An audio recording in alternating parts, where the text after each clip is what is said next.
അതെ, പത്രിക തള്ളിയിരിക്കുകയാണ്. അത് ഇപ്പം നേരത്തെ പറഞ്ഞ പോലെ തന്നെ ഗൂഢാലോചനയുടെ ഭാഗമാണെന്ന് വളരെ എവിഡൻ്റ് ആണ്. കാര്യം ആദ്യം തന്നെ വേറെ ആർക്കും ഇല്ലാത്തതുപോലെ എൻ്റെ മാത്രമാണ് ഇതിൻ്റെ എല്ലാ രജിസ്ട്രേഷൻ സർട്ടിഫിക്കറ്റും എല്ലാ കാര്യങ്ങളും എടുത്തത്. വേറെ ആരുടെയും അങ്ങനെ ഒരു ഇതെടുത്തില്ല. മാത്രമല്ല ബൈലോയിൽ എവിടെയും അങ്ങനെ ഒരു കാര്യം പറയുന്നില്ല. ഇതാണ് ബൈലോ പ്രകാരം 23-ാമത്തെ പോയിന്റ് പ്രകാരം ഏതൊരു റെഗുലർ മെമ്പറിനും അവരുടെ പേരിൽ 3 സെൻസർ സർട്ടിഫിക്കറ്റ് കാണിച്ചു കഴിഞ്ഞാൽ അവർക്ക് ഇതിൽ എലിജിബിൾ ആണ് എന്നുള്ളതാണ്. ഇതിനകത്ത് ഒരു കീ പോസ്റ്റിലേക്ക് മത്സരിക്കാൻ എലിജിബിൾ ആണെന്നുണ്ട്. അത് പ്രകാരം എല്ലാ എലിജിബിലിറ്റിയും ഉള്ള ഒരു ആളായിട്ട് പോലും അവർ ഒരു നിയമവിരുദ്ധമായ വഴിയിലൂടെ ഒരു ഭരണാധികാരിയെ വെച്ച് എൻ്റെ പത്രിക തള്ളുകയാണ് ഉണ്ടായത്. അത് ഒരു ജനാധിപത്യ രീതി ആ മാർഗത്തിലൂടെ എന്നെ തോൽപ്പിക്കാൻ പറ്റില്ല എന്നവർക്ക് ഉറപ്പായതുകൊണ്ടാണ്. ശരിക്കും പറഞ്ഞാൽ മത്സരിച്ച് ജയിച്ച് കാണിച്ചു തരികയാണ് ഇവർ ചെയ്യേണ്ടത്. അതിന് പകരം അങ്ങനെ ജയിക്കാൻ പറ്റില്ല എന്ന് ഉറപ്പായപ്പോൾ ഇങ്ങനൊരു ഭരണാധികാരിയെ, ഇതൊരു അനധികൃതമായ അപ്പോയിൻമെൻ്റ് ആണ് ഈ ഭരണാധികാരിയുടെ പോലും. അത് ഞാൻ കോടതിയിൽ ചാലഞ്ച് ചെയ്തിട്ടുള്ളൊരു കാര്യം കൂടിയാണ്. അതിനെപ്പറ്റി ഞാൻ കൂടുതൽ പറയുന്നില്ല. പക്ഷേ ഇത് തീർത്തും മാത്രമല്ല, നിങ്ങളെല്ലാവരും ഇവിടെ കണ്ടതാണ്. അവിടെ അസോസിയേഷനിലെ ആസ്ഥാന ഗുണ്ടകളുടെ ശ്രീ സിയാദ് കോക്കറും ശ്രീ സുരേഷ് കുമാറും അവരുടെ ഗുണ്ടായിസവും നിങ്ങൾ കണ്ടതാണ്. അപ്പം ഇതാണ് പ്രൊഡ്യൂസേഴ്സ് അസോസിയേഷൻ എന്ന് എല്ലാവരും മനസ്സിലാക്കി വെക്കണം. 2 സ്ത്രീകളാണ് ഞങ്ങളൊരു നോമിനേഷൻ അവരുടെ കീ പോസ്റ്റിലേക്ക് കൊടുത്തതിന് ഞാനിവിടെ 2 സിനിമകൾ മാത്രമേ ചെയ്തിട്ടുള്ളൂ എന്ന് കേരളത്തിലെ ഒരു മലയാളികൾക്കും പറയാൻ പറ്റില്ല. കാര്യം എൻ്റെ സിനിമകൾ ഹിറ്റായിട്ടുള്ള സിനിമകൾ തന്നെ 4-5 എണ്ണം ഉണ്ട്. അപ്പോൾ 9 സിനിമകൾ എൻ്റെ സ്വന്തം പേരിൽ സെൻസർ ചെയ്തിട്ടുള്ള ഒരാളായ എൻ്റെ ഇവിടെ ഓൾറെഡി ഇവിടുത്തെ അസോസിയേഷൻ്റെ രജിസ്റ്റേർഡ് ആണ് എൻ്റെ എല്ലാ സിനിമകളും. എന്നിട്ട് പോലും അതൊന്ന് കാണാൻ പോലും തയ്യാറാവാതെ നോക്കാതെ അദ്ദേഹം റിജക്റ്റ് ചെയ്യുകയാണ് ഉണ്ടായത്. ഇത് തീർത്തും വേദനാജനകമാണ്. മാത്രമല്ല എന്നോടുള്ളൊരു അനീതിയാണ് ഈ കാണിക്കുന്നത്. മറ്റുള്ള ആരെങ്കിലും തടസ്സവാദം ഉന്നയിക്കുന്നതിന് മുമ്പ് തന്നെ റിട്ടേണിംഗ് ഓഫീസർ തന്നെ ആ ഒരു വിഷയം ഓണാക്കുന്നതാണ് കണ്ടത്. അതെ, അങ്ങനെ അതിന്റെ അർത്ഥം റിട്ടേണിംഗ് ഓഫീസർ അവരുടെ ആളാണ് എന്നുള്ളത് വളരെ ക്ലിയർ ആണല്ലോ അതിൽ നിന്ന്. മറ്റാരും പറയുന്നതിനേക്കാൾ മുമ്പ് അദ്ദേഹം തന്നെ പറഞ്ഞു എനിക്ക് എലിജിബിലിറ്റി ഇല്ല. അദ്ദേഹം കാണാൻ പോലും നിന്നില്ല. വേറൊരാളുടെയും ഇത്രയും നോമിനേഷൻസ് അവിടെ നോക്കിയിട്ട് എൻ്റെ മാത്രമാണ് പേപ്പേഴ്സ് എല്ലാം എടുപ്പിച്ചത്. അതിൽ എനിക്ക് മാത്രമാണ് സംശയമുണ്ടോ എന്ന് ചോദിച്ചത്. വേറെ ആർക്കും അങ്ങനെ ഒരു ഇതാണ്. അതിൻ്റെ അർത്ഥം തന്നെ ഇതെല്ലാം പ്രീ പ്ലാൻഡ് ആണെന്നുള്ള കാര്യമാണല്ലോ. ഞാൻ നിങ്ങളുടെ എല്ലാവരുടെയും മുന്നിൽ വെച്ച് തന്നെയാണ് അത് ചോദിച്ചത്.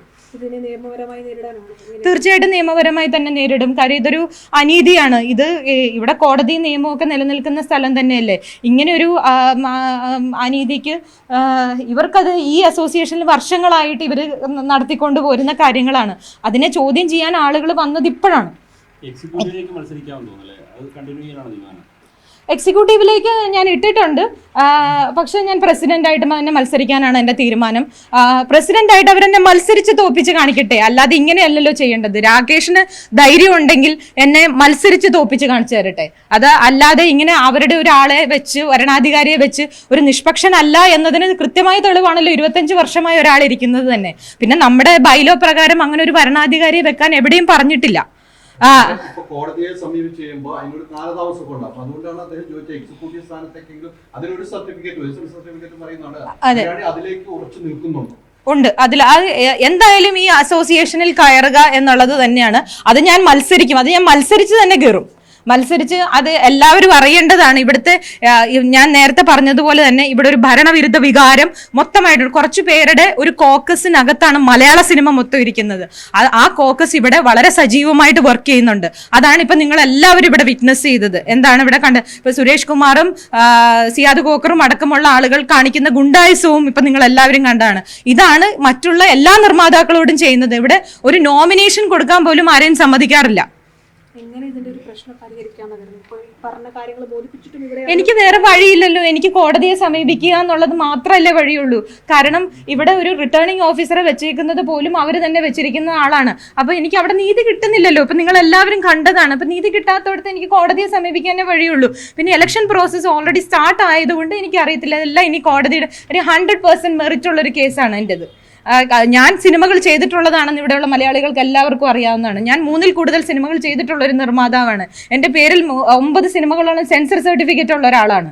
അപ്പം നമ്മുടെ ബൈലോ പ്രകാരം ഏതൊരു റെഗുലർ മെമ്പറിനും, ഞാനിപ്പോൾ ഒരു റെഗുലർ മെമ്പറാണ്, ഏതൊരു റെഗുലർ മെമ്പറിനും 3 സെൻസർ സർട്ടിഫിക്കറ്റ് അവരുടെ പേരിൽ കാണിച്ചു കഴിഞ്ഞാൽ അവർക്ക് ഇവിടെ മത്സരിക്കാം എന്ന് തന്നെയാണ് പറയുന്നത്. ഇപ്പോഴും 2 സിനിമയാണ് അംഗീകരിക്കുന്നത്.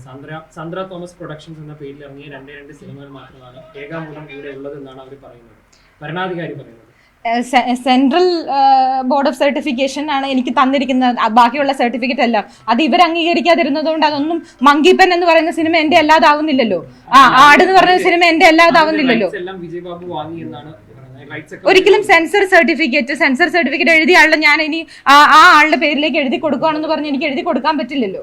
സെൻസർ സർട്ടിഫിക്കറ്റ് ഒരു ഒറിജിനൽ സിനിമ ആരുടെ പേരിലാണോ അത് അവരുടെ പേരിൽ തന്നെയാണ്.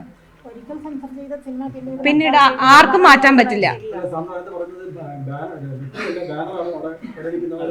അതെ, മെമ്പർഷിപ്പിന് വേണ്ടി ബാനറാണ് വേണ്ടത്. അതുകൊണ്ട് തന്നെയാണ് ഞാൻ ഇത്രയും നാളും വെയിറ്റ് ചെയ്തത്. കാര്യം ഒരു സിനിമ ചെയ്ത ആളെ നേരത്തെ നിങ്ങൾ തുടക്കത്തിൽ ശ്രദ്ധിച്ചു കാണും, വരണാധികാരി പറഞ്ഞു ഒരു സിനിമ ചെയ്ത ആൾക്ക് ഇവിടെ അസോസിയേഷനിൽ മെമ്പർ ആവാം. പക്ഷേ കഴിഞ്ഞ മുമ്പത്തെ വർഷം ഒരു സിനിമ ചെയ്തിട്ടുണ്ടായിട്ടും എന്നെ മെമ്പർ ആക്കിയില്ല. അതുപോലെ തന്നെ ഒരുപാട് നിർമ്മാതാക്കളെ ഇവിടെ മെമ്പേഴ്സ് ആക്കിയിട്ടില്ല. അവർ പറയുന്ന റീസൺ 2 സിനിമകൾ ചെയ്തെങ്കിൽ മാത്രമേ മെമ്പർ ആവാൻ പറ്റുള്ളൂ എന്നാണ്. 2 സിനിമകൾ ചെയ്തതിന് ശേഷം 2 സെൻസർ സർട്ടിഫിക്കറ്റ് കൊടുത്തതിന് ശേഷമാണ് ഇപ്പോൾ ഞാൻ മെമ്പർ ആയേക്കുന്നത്. അത് പ്രകാരം ഞാൻ റെഗുലർ മെമ്പർ ആണ്. ഒരു റെഗുലർ മെമ്പറിന് അവർ ചിലപ്പോൾ അവരുടെ സെൻസർ സർട്ടിഫിക്കറ്റ് അല്ല ഇവിടെ പ്രൊഡ്യൂസ് ചെയ്തോളണമെന്നില്ലല്ലോ. ഒരാളുടെ സൗകര്യമല്ല ഇവിടെ എത്ര സെൻസർ, അവർക്ക് മെമ്പർഷിപ്പിന് മാത്രമാണ് 2 സെൻസർ സർട്ടിഫിക്കറ്റ് ഇവർ പറയുന്നുള്ളൂ. പിന്നെ ഇവിടെ ബാക്കിയുള്ള സിനിമകളുടെ എല്ലാം സെൻസർ സർട്ടിഫിക്കറ്റ് പ്രൊഡ്യൂസേഴ്സ് അസോസിയേഷനിൽ രജിസ്റ്റർ ചെയ്യണമെന്ന് എവിടെയും പറഞ്ഞിട്ടില്ല. മത്സരിക്കാം. 2 സിനിമകൾ ചെയ്തല്ല, പ്രസിഡന്റ് സ്ഥാനത്തേക്ക് മത്സരിക്കണമെങ്കിൽ റെഗുലർ മെമ്പർ ആയിരിക്കണം. അവർക്ക് 3 സെൻസർ സർട്ടിഫിക്കറ്റ് ഉണ്ടായിരിക്കണം. അത് ഒരേ ഫേമിന്റെ തന്നെ ആയിരിക്കണം എന്ന് എവിടെയും പറഞ്ഞിട്ടില്ല. അതേപോലെ തന്നെ ഇവിടെ പെൻഷൻ മേടിക്കുന്നത് എല്ലാം പലരും പല ബാനറുകളിൽ നിന്നാണ്. അപ്പം മാത്രമല്ല ഇതിനു മുമ്പുള്ള ഇലക്ഷനുകളിലും പലരും പല ബാനറുകളിൽ നിന്നാണ് മത്സരിച്ചിരിക്കുന്നത്. ഈ ഒരു പ്രാവശ്യം മാത്രമാണ് ഇങ്ങനൊരു ഡ്രാമ ഇവിടെ നടന്നിരിക്കുന്നത്. ഇപ്പൊ തന്നെ എന്റെ പോലെ തന്നെ 2 ബാനറിൽ സിനിമ ചെയ്തതാണ് വിശാഖ് സുബ്രഹ്മണ്യം. വിശാഖിന്റെ 2 ബാനറിൽ 2 സിനിമകളാണ് ചെയ്തേക്കുന്നത്. വിശാഖിന്റെ അവർ അക്സെപ്റ്റ് ചെയ്തു, എന്റെ എന്തുകൊണ്ട് അക്സെപ്റ്റ് ചെയ്തില്ല? ഞാനൊരു സ്ത്രീ ആയതുകൊണ്ടാണോ? വിശാഖിന്റെ ജോയിന്റ് സെക്രട്ടറി പോസ്റ്റിലേക്കാണ് എടുത്തത്, കീ പോസ്റ്റിലേക്കാണ് എടുത്തേക്കുന്നത്. 2 സിനിമകളുടെ ബാനറിൽ 2 സിനിമകൾ വെച്ചിട്ടാണ് വിശാഖ് ചെയ്തിരിക്കുന്നത്. വിശാഖ് ചെയ്തതും വിശാഖിന്റെ എന്റെയും ഒരേ കേസാണ്. എന്നിട്ട് പോലും വിശാഖിനെ അക്സെപ്റ്റ് ചെയ്യും, എന്നെ റിജക്ട് ചെയ്യുകയാണ് ചെയ്തത്. കാരണം വിശാഖ് ഇപ്പോഴും അതിന്റെ ആ കമ്പനി തുടരുന്നുണ്ട്, ആ കമ്പനിയിൽ ഉണ്ട് എന്നുള്ളതാണ്. അതെ. പക്ഷെ ആ സിനിമകളെല്ലാം ചെയ്യുമ്പോൾ ഞാൻ തന്നെയായിരുന്നു ആ സിനിമയുടെ മാനേജിംഗ് പാർട്ട്ണർ, ആ ഫേമിന്റെ മാനേജിംഗ് പാർട്ട്ണർ. എന്ന് വെച്ചാൽ ഞാൻ ഫേമിൽ നിന്ന് മാറിയത് കൊണ്ട് ആ സിനിമകൾ ഇല്ലാതാവുന്നില്ലല്ലോ. ആ സിനിമകളൊന്നും ഒരു ചാനലുകളും വിഡ്രോ ചെയ്തിട്ടില്ലല്ലോ. അങ്ങനെയാണ് അന്നത്തെ പാർട്ട്ണറായിരുന്ന വിജയബാബു ഉൾപ്പെടെയുള്ളവർ അവർക്കൊരു കത്ത് ഇവിടെ നൽകാൻ കഴിയില്ലേ? ഇവര് ചോദിച്ചിരുന്നല്ലോ, വിജയബാബു കൊടുത്തില്ലല്ലോ.